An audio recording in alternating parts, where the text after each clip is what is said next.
Alhamdulillah. Gimana kabarnya Bu Eti juga? Alhamdulillah sehat Bu Indri. Bu Indri, ini saya dengar katanya mau melakukan coaching hari ini. Iya Bu Eti, barusan Budian kontak saya. Beliau ingin untuk melakukan coaching bersama saya. Alhamdulillah ya Bu ya. Ibu, saya rencana tuh pengen nanya-nanya perihal coaching yang akan Ibu lakukan. Gimana Bu, boleh? Tentu saja Bu Eti, silahkan. Alhamdulillah ya Bu ya. Nah ini saya mau bertanya. Yang pertama, kira-kira rubrik apa yang akan Ibu gunakan nanti pada saat melakukan proses coaching? Iya, saya pada proses coaching kali ini akan melakukan tahapan Tirta, di mana tahapan pertamanya adalah menentukan tujuan, lalu identifikasi, rencana aksi, dan tanggung jawab Bu Eti. Oh iya.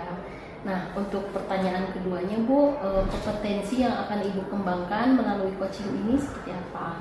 Mudah-mudahan proses coaching yang akan saya jalani bersama Budian dapat meningkatkan kompetensi kesadaran penuh, mendengar dengan aktif, lalu mengajukan pertanyaan berbobot atau mendengar dengan rasa. Begitu. Ada 3 ya Bu ya? Iya, betul Bu Eti. Nah, dari ketiga kompetensi tersebut yang akan Ibu prioritaskan itu yang mana aja Bu? Saya ingin memprioritaskan pada pengajuan pertanyaan berbobot. Kenapa saya memprioritaskan kompetensi tersebut? Karena mudah-mudahan dengan pengajuan pertanyaan berbobot itu, Budian sebagai coach saya dapat mengemukakan ide-ide yang nantinya menjadi solusi dari masalah yang beliau hadapi. Mungkin itu Bu Yati. Ini Bu, yang terakhir ya Bu ya? Dia mangga. Nah, kira-kira nih Bu ya, dari proses coaching yang nanti akan Ibu lakukan, indikator apa yang Ibu harapkan ketercapaiannya dalam melakukan proses coaching itu? Saat Budian, coach saya dapat mengemukakan ide-idenya, menentukan rencana aksi, dan tentunya melakukan kapan dan pelaksanaan aplikasinya dari proses pengemukaan ide-ide tersebut.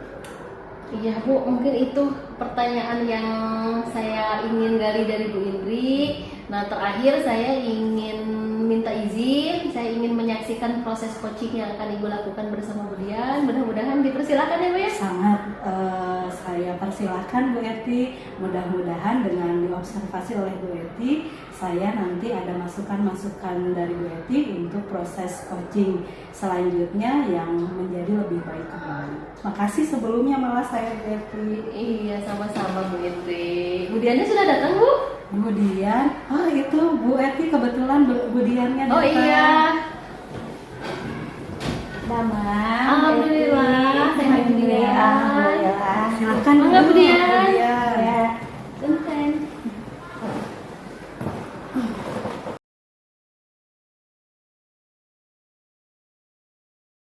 Assalamualaikum Budian, apa kabar? Waalaikumsalam Bu Indri. Alhamdulillah baik. Cuma saya ada sedikit yang ingin sharing dengan Bu Indri. Makanya saya ngajak Bu Indri untuk ngobrol-ngobrol. Oh iya, boleh Budian dengan senang hati. Alhamdulillah tugas saya saat ini sudah beres. Kitalah bisa berbincang 15 atau 20 menit ke depan. Mangga Budian, kira-kira apa yang ingin Budian sampaikan? Gini Bu Indri, saya tuh punya seorang murid. Iya, gimana? Murid ini tuh sebenarnya dia tuh cerdas, pintar gitu. Cuma dia di kelasnya itu sering cari perhatian. Jadi kadang-kadang dia tuh tiap hari tuh tidak ada yang tidak dia kerjai gitu. Jadi ada yang nangis, ada yang apa. Iya. Nah, ketika saya ngobrol dengan guru-guru yang lain, Iya. saya tanyakan memang dari dulu seperti itu anak itu. Terus ketika misalkan guru lain udah pernah ya mencoba konsultasi dengan orang tuanya, Iya. orang tuanya tidak menerima. Gitu. Jadi anak ini tuh kalau di rumahnya mah katanya mah baik gitu ya, di rumahnya penurut ya. gitu, santun. Makanya orang tuanya tidak percaya gitu kalau anak-anaknya tuh seperti itu.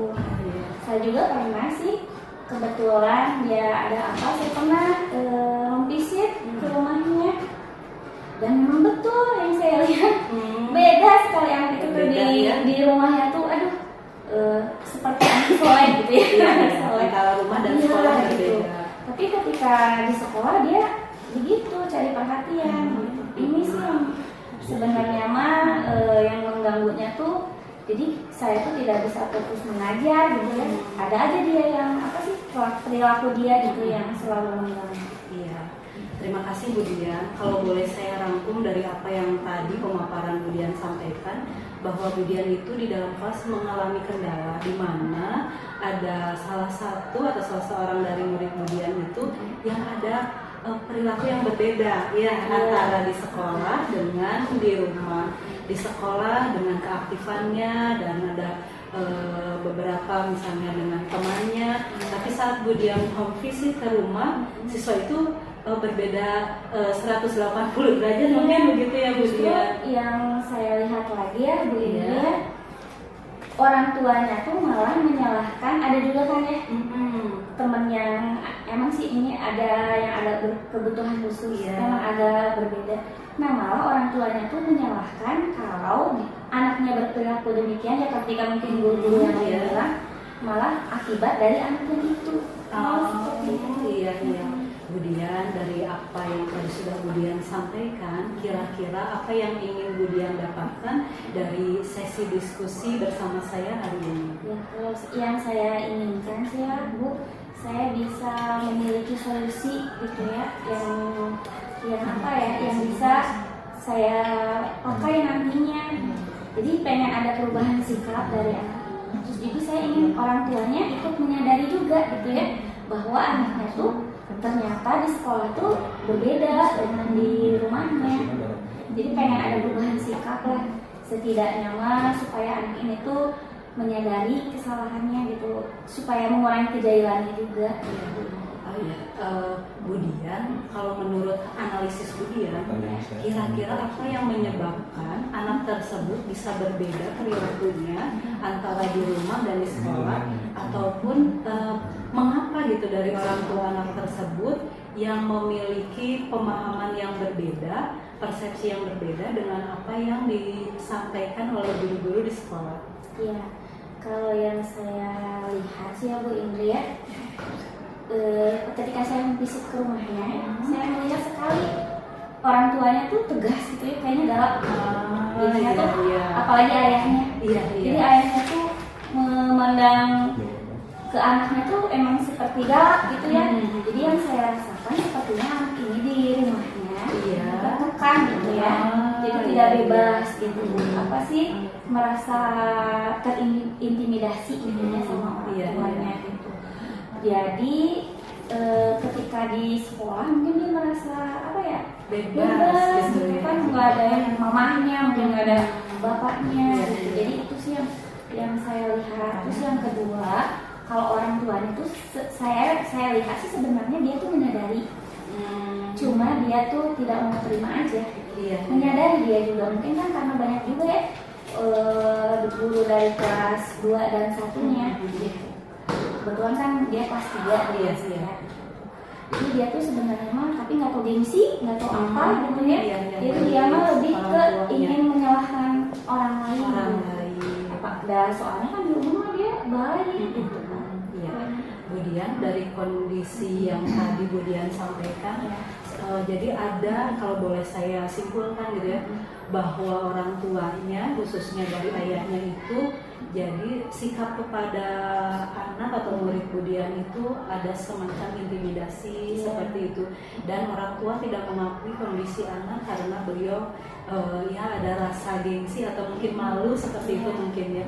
Nah Bu Dian, kira-kira menurut Bu Dian, kondisi ideal seperti apa, baik dalam aspek siswa yang Bu Dian tadi keluhkan tersebut, ataupun kondisi ideal dari orang tua tersebut terhadap permasalahan yang tadi Bu Dian sampaikan? Ya, kebetulannya memang orang tuanya tuh saya lihat ya, emang tidak bisa diajak komunikasi ya. Apapun yang guru bilang juga dia kan tetap aja tidak terima ya. Seharusnya ya orang tua tuh, mungkin kita sebagai pihak sekolah mungkin harus mengadakan parenting juga ya. Jadi supaya apa ya, orang tua tuh tahu ya psikologi anak gitu kan. Jadi dan juga kalau melihat kondisi idealnya sih, sebagai orang tua tuh harus percaya kepada guru ya sebagai pembimbingnya. Jadi harus bisa komunikasi yang baik. Mungkin saya harus menjalin kedekatan juga ya mungkin dengan orang tuanya gitu kan. Selama ini kan orang tuanya juga kan seringnya bekerja gitu Bu Indri. Kalau untuk anaknya sih kondisi idealnya ya bisa bersama-sama lah dengan temannya, berbaur lagi dengan temannya. Soalnya yang saya lihat memang anak-anak di kelas juga merasa nggak nyaman juga dengan siswa ya, tersebut. gitu. Jadi ini mah gini bu, ini mah gini bu. Gitu, kayaknya kondisi itu. Kemudian jadi parenting mungkin yang akan kemudian inikan ya, orang tuanya. Kira-kira Budian sejauh ini cara-cara apa yang menurut Budian sudah Budian laksanakan dan efektivitasnya ya ada gitu, kira-kira cara-cara apa untuk pemecahan masalah yang dihadapi pada siswa tersebut? Ya, kalau yang pernah saya lakukan sih memang ya kalau dulu mah kan pernah dipanggil gitu ya orang tuanya gitu ya. Ya kalau orang tuanya kan saya membisik ya. Anaknya saya panggil terus bicara dari hati gitu ya. Kenapa sih gitu ya kayak gini. Tapi kan namanya anak-anak ya pasti kalau ditanya itu udah diem gitu kan. Jadi tidak keluar gitu ya apa yang dirasakan. Apalagi kan masih kelas 3 ya, jadinya tuh diem aja gini gitu. Diomongin, pokoknya dikasih nasihat, dikasih apa gitu. Itu yang dulu yang sudah dilakukan ya. Paling kalau misalkan dia berselisih sama temannya, dipanggil dua-duanya gitu ya, terus didamaikan, tapi dengan ada sedikit nasihat, tapi beberapa hari lumayan gitu ya, nggak ada kejadian, tapi kan nanti terulang lagi gitu. Biasanya kayak gitu. Budian udah ada ikhtiar ya cukup bagus dengan misalnya memanggil siswa tersebut, ingin mengidentifikasi gitu ya apa yang dirasakan atau dialami dari siswa tersebut. Apakah Budian ada cara lain, ada cara lain untuk lebih memantapkan gitu ya agar perasaan ataupun apa yang dirasa atau latar belakang yang mengakibatkan siswa tersebut bersikap demikian, apakah ada mungkin strategi atau cara-cara lain? Ya, ini juga yang lagi saya pikirin. Tapi kayaknya mah yang pertama sih mungkin ya kan karena orang tuanya juga selalu nggak percaya gitu ya. Kalau ada kejadian apa di sekolah tuh dan selalu menyalahkan orang lain, mungkin nanti setiap ada kejadian saya akan membuat buku catatan. Nanti buku catatan itu ditandatangani oleh anak itu dan saksi gitu. Jadi ketika orang tuanya, ketika saya misalkan ke orang tuanya berbicara, ibu ada kejadian ini, ada buktinya. Jadi ada catatannya gitu ya. Terus mungkin kalau untuk anaknya, nanti mungkin saya juga akan bisa coaching juga ya. Terus juga bisa melakukan tahapan pendekatan segitiga restitusi. Gitu anaknya tuh. Jadi bisa jadi anak tuh ya kan kita juga keyakinannya gitu. Jadi saya juga bisa melakukan selain itu sebagai bukti, saya bisa melakukan segitiga restitusi. Wah, Budian, itu solusi yang sangat inspiratif ya.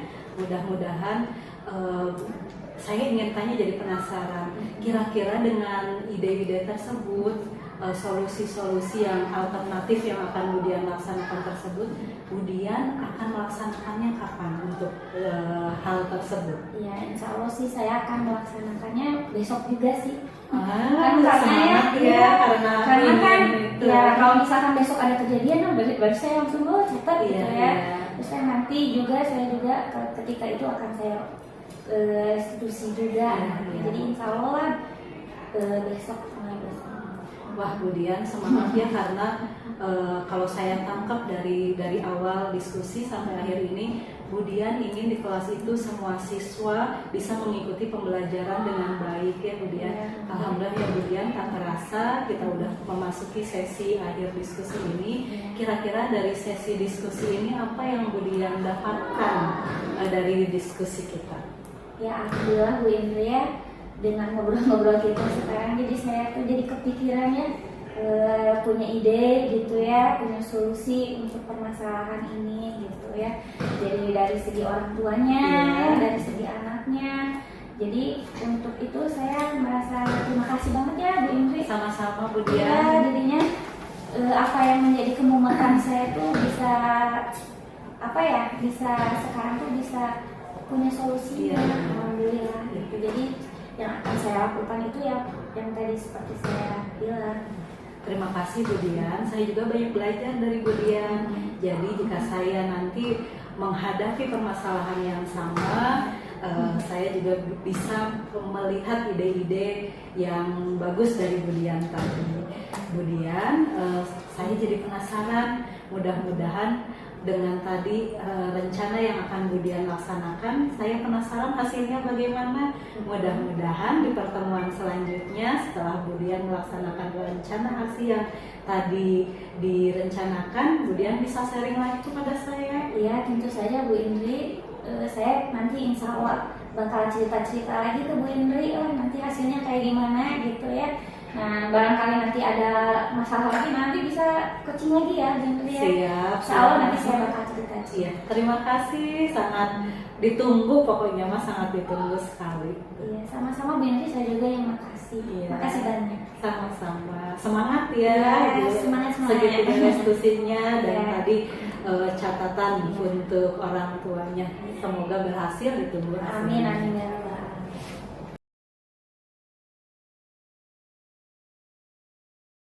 Bu Indri. Waalaikumsalam Bu Eti. Iya, gimana tadi coachingnya lancar? Alhamdulillah seru Bu Eti, saya belajar banyak dari Bu Dian. Alhamdulillah.